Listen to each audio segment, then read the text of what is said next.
Hello. इससे पिछले session में मैंने एक्सप्लेन किया था कि इन्फ्लेशन किस तरह से रिस्पॉन्सिबल है करेंसी डेप्रिसिएशन में। इस सेशन में हम देखेंगे बाकी के और फैक्टर क्या हैं जो करेंसी डेप्रिसिएशन के लिए रिस्पॉन्सिबल है। उसमें एक फैक्टर है वीक एक्सपोर्ट्स। हमारे एक्सपोर्ट हर बार की तुलना में इस बार उतना स्ट्रांग नहीं रहे हैं, इस वजह से भी हमें करेंसी में डेप्रिसिएशन देखने को मिला। नेक्स्ट फैक्टर है policy correction by RBI. RBI अब अपनी पॉलिसी को करेक्ट कर रही है। आरबीआई दोबारा से 2022 वाले स्टांस में पहुंच रही है, तो इस वजह से भी हमारी करेंसी डेप्रिशिएट हो रही है। ये 2022 से पहले वाला स्टांस क्या है, इसको मैंने पिछले सेशन में एक्सप्लेन किया हुआ है, यू कैन वॉच देयर।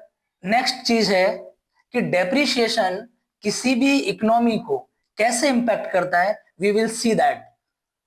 तो उससे पहले मैं तीन तरह की एक्सचेंज रेट सिस्टम एक्सप्लेन करूंगा जो उसको समझने के लिए जरूरी है। पहला है nominal exchange rate. Nominal exchange rate कुछ नहीं होता है, सिंपल जो हम देखते हैं ना, ये जो पब्लिश होती है करेंसी रेट, उसी को नॉमिनल एक्सचेंज रेट कहा जाता है। जैसे 80 रुपीज पर डॉलर प्राइस है, तो ये क्या है, एक्चुअली में नॉमिनल एक्सचेंज रेट है। ठीक है। नेक्स्ट है PPP exchange rate, purchasing power parity exchange rate. Purchasing power parity exchange rate क्या होता है, तो देखो purchasing power parity exchange rate को समझने के लिए एक एग्जांपल लेता हूं मैं।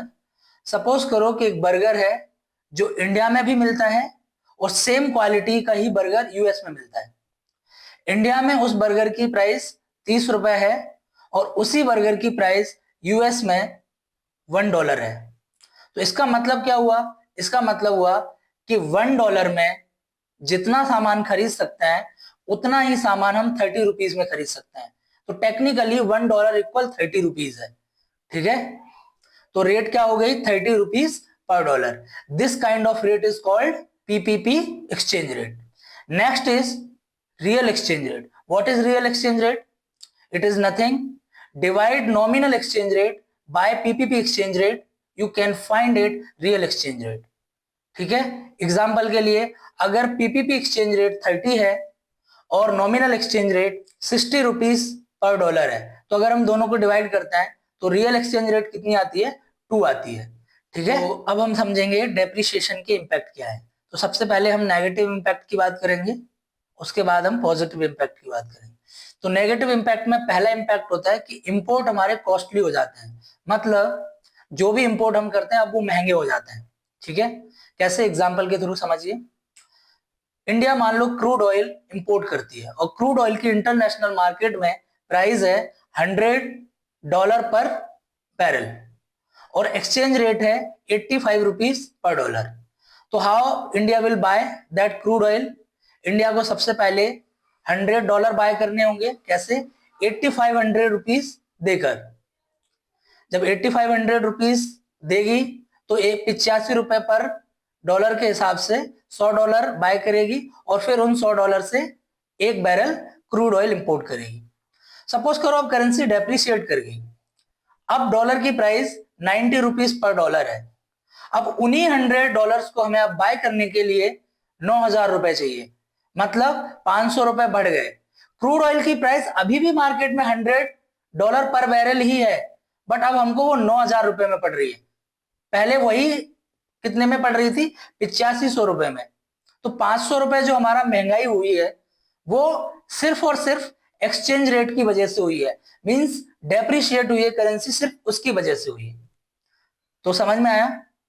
नेक्स्ट है इन्फ्लेशन आता है इकोनॉमी में। उस इकोनॉमी में इन्फ्लेशन बढ़ने लगता है। कैसे, एग्जांपल समझो। अब सपोज करो जब क्रूड ऑयल महंगा आ रहा है तो पेट्रोल महंगा, डीजल महंगा। अब पेट्रोल महंगा, डीजल महंगा, तो ट्रांसपोर्ट की कॉस्ट बढ़ेंगी। फार्मर्स के जो फार्मिंग एक्टिविटीज हैं, ट्रैक्टर से जो करते हैं वो लोग, उसकी कॉस्ट बढ़ेगी। अब उसकी कॉस्ट बढ़ेगी तो आपके वेजिटेबल के प्राइसेस बढ़ेंगे, सीरियल्स के प्राइस बढ़ेंगे, अनाज के प्राइस बढ़ेंगे। जब ये प्राइस बढ़ेंगे तो खरीदने वालों को महंगाई बढ़ेगी और ये महंगाई एक एक करके धीरे धीरे सारे सेक्टर्स में जाएगी। ये नहीं है कि सिर्फ एग्रीकल्चर सेक्टर्स में रहेगी। तो इस तरह से क्या होता है, महंगाई बढ़ती है। तो ये दो इम्पैक्ट हैं डेप्रिसिएशन के जो बहुत नेगेटिवली इफेक्ट करते हैं किसी भी इकोनॉमी को। Now we will understand positive impact. Positive impact क्या क्या है? तो पॉजिटिव इम्पैक्ट में फर्स्ट एंड फॉरमोस्ट एक्सपोर्ट को बूस्ट मिलता है, एक्सपोर्ट राइज करते हैं जब करेंसी डेप्रिसिएट करती है। कैसे? एग्जाम्पल के थ्रू समझिए। सपोज करो कि एक्सचेंज रेट जो है वो है 60 रुपीज पर डॉलर, और एक बर्गर है जिसकी प्राइस इंडिया में है 30 रुपीज और यूएस में है $1।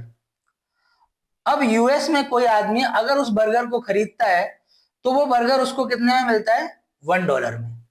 वही आदमी अगर $1 लेके इंडिया आए और उससे फिर 60 रुपीज खरीदे और 60 रुपीज से 2 बर्गर इंपोर्ट करे, तो उन्हीं डॉलर्स में $1 में एक बर्गर मिलता है यूएस में, और वही $1 से इंडिया में मिलते हैं 2 बर्गर। तो समझदार आदमी क्या करेगा? समझदार आदमी बर्गर्स को इंपोर्ट करेगा। अब इसको थोड़ा डेप्रिसिएट करके दिखाते हैं। अब करेंसी डेप्रिसिएट कर गई, मान लो अब प्राइस है 90 रुपीज पर डॉलर और बर्गर की प्राइस में कोई चेंज नहीं आया, बर्गर उसी प्राइस में है 30 रुपीज का इंडिया में और $1 का यूएस में। नाउ यूएस में वो आदमी अगर खरीदता है तो उसको एक बर्गर $1 में मिलता है। अगर इंडिया से इंपोर्ट करता है तो वही $1 में वो 90 रुपए लेगा और उन 90 रुपए से वो 3 बर्गर खरीद सकता है। तो समझदार आदमी क्या करेगा? इंडिया से इंपोर्ट करेगा। अब इंडिया के एक्सपोर्ट और राइज होंगे। क्यों? इंडिया के एक्सपोर्ट कॉम्पिटिटिव हो गए हैं, मतलब सस्ते हो गए हैं, तो बाकी लोगों को फायदा हो रहा है। इस तरह से करेंसी डेप्रिसिएशन क्या करती है? एक्सपोर्ट बूस्ट करती है। क्या एक्सपोर्ट बूस्ट हमेशा करती है? नहीं। यही समझने वाली बात है। This is the very important thing, you will not find this thing easily. तो वो इंपॉर्टेंट थिंग क्या है? एक्सपोर्ट हमेशा राइज नहीं करता है। एक्सपोर्ट राइज करने के लिए कम से कम 2 कंडीशन और होनी चाहिए, तभी करेंसी डेप्रिसिएशन एक्सपोर्ट्स में हेल्प कर सकती है। वो क्या है? Nominal exchange rate and real exchange rate दोनों ही एक ही डायरेक्शन में मूव करनी चाहिए। एग्जाम्पल, अगर नॉमिनल एक्सचेंज रेट राइज कर रही है तो रियल एक्सचेंज रेट भी राइज करनी चाहिए। अगर नॉमिनल एक्सचेंज रेट डिक्लाइन कर रही है तो रियल एक्सचेंज रेट भी डिक्लाइन करनी चाहिए, तभी एक्सपोर्ट राइज होते हैं। अगर ऐसा नहीं हो रहा है तो फिर एक्सपोर्ट राइज नहीं होंगे। इंडिया के साथ प्रॉब्लम क्या है?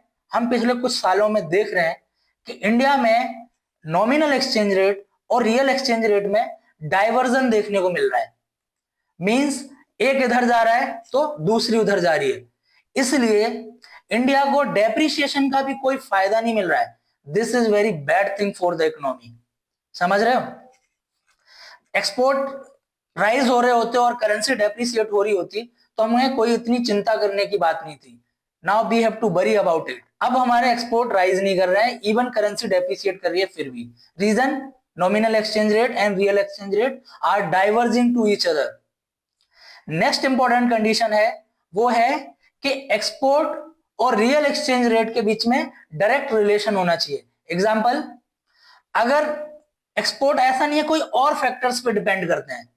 एग्जांपल अभी समझने की कोशिश करना। सपोज करो कि आपको ब्रांड लॉयल्टी है, आप ब्रांड के प्रति किसी के लॉयल हैं, तो बाकी की ब्रांड कितना भी सस्ता सामान दे दें, you are not going to shift on that brand.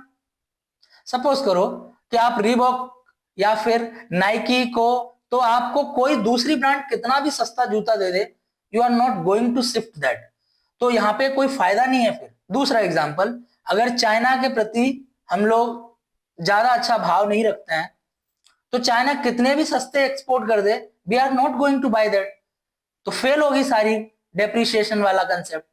तो ऐसे केस में भी डेप्रिसिएशन का कोई इंप्रूवमेंट नहीं होता एक्सपोर्ट में।